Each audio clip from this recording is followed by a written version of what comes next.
তাহলে তো আমার কোনো কথা বলাই উচিত না, because I don't even know যে তোমার লাইফে advice what I am even doing. একজন মানুষের সাথে থাকতে আসার আগে আমার অন্তত এইটুকু জানার রাইট আছে দ্যাট শি ইজ ম্যারিড। জানলে কি করতিস? ওকে আসতিস না। কথা ঘুরিও না। আমি জানলে কি করতাম না করতাম that is not the point. The point is জানলে অ্যাটলিস্ট আমার কাছে একটা অপশন থাক এখানে না আসা।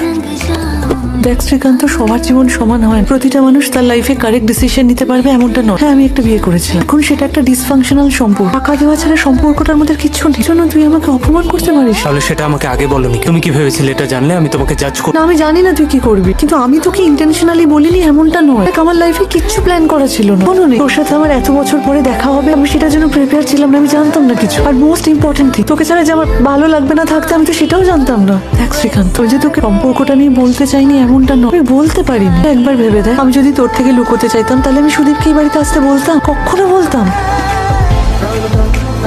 আমি সত্যিই তোর থেকে লুকোতে চাইনি, ট্রাস্ট মি। সরি, আমি ওভাবে